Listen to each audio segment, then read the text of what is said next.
जय श्री स्वामीनारायण। हे भक्तों, श्री हरि ने कहा है कि नियम का पालन करना वह तलवार की धार पर रहने जैसा कठिन है। मतलब नियमों का पालन करते कई बार बहुत दुख भुगतने पड़ते हैं। तो ऐसे दुख भुगत के भी नियमों का पालन किया है, ऐसे भक्तों के चरित्र हम देखते हैं। सौराष्ट्र के काठियावाड़ प्रदेश में पिठौड़ी नाम का गांव है। वहाँ रूड़ा पटेल अच्छे भारी भक्त हो चुके हैं।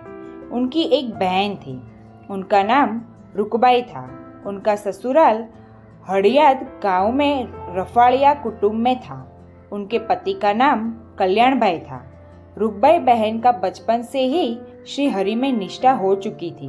वह दूसरे कोई देवी देवताओं को मानते नहीं थे, किंतु ससुराल के पक्ष में मार्गी पंथ के थे, इसीलिए एक बाबा जी को गुरु बना के गांव में रखा था।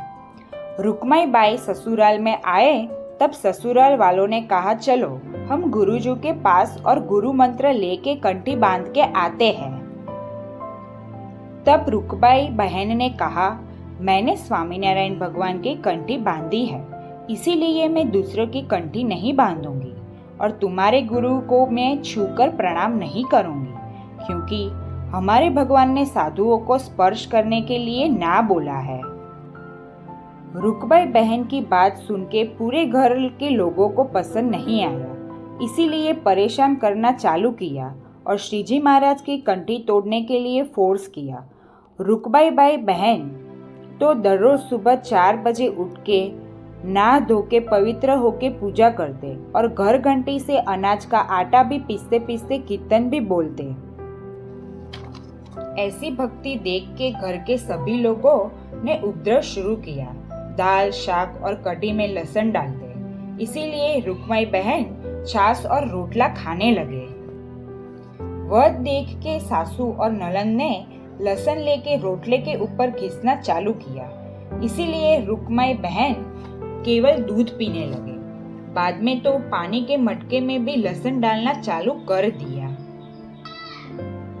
इसीलिए उन्होंने कुएं के वहां जाके पानी पीना चालू किया।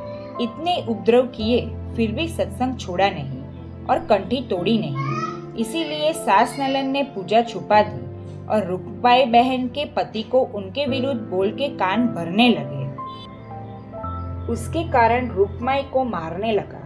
फिर भी एक शब्द बोले बिना रुकमाई बहन मन में हरि स्मरण करते करते सब सहन करने लगे। एक बार बाहर जाने की भी बंदी कर दी और खाने पीने में सभी पदार्थों में कांदा लहसुन डाल दिया। उसके कारण रुकमाई बहन को अन्न जल बिना 7 उपवास हुए, फिर भी हरि भजन छोड़ा नहीं। इतनी सारी धीरजता देख के श्री हरि ने 7वीं रात्रि को दर्शन दिए और बोले, हे रुकमाई, आपकी दृढ़ता देख के मैं बहुत खुश हुआ। आपने सत्संग के खातिर बहुत कष्ट सहन किए हैं, इसीलिए आपका नाम सत्संग में अमर हो जाएगा। बोलो, अब आपको इधर रहना है कि गढ़पुराना है? तब रुकबाई बहन ने कहा, इधर तो यमपुरी है, मुझे भजन नहीं करने देते हैं, इसीलिए मुझे गढ़ा ले जाओ। तब श्री हरि बोले, आंख बंद कर दो, इसीलिए उन्होंने आंख बंद कर दी। बाद में प्रभु बोले, अब आंखें खोल दो। तुरंत खोल के देखा तो दादा खाचर का दरबार। ऐसा आश्चर्य देख के रुकबाई बहन खुश हो गई और वहां रह के भजन करने लगे। बाद में समय जाते श्री हरि ने वरदान दे के वापिस रुकबाई बहन को अपने ससुराल हड़ियात भेजा था। तब उन्होंने पूरे गांव को सत्संग करवाया था। आज भी वहां सत्संग अच्छा है। जय श्री स्वामीनारायण।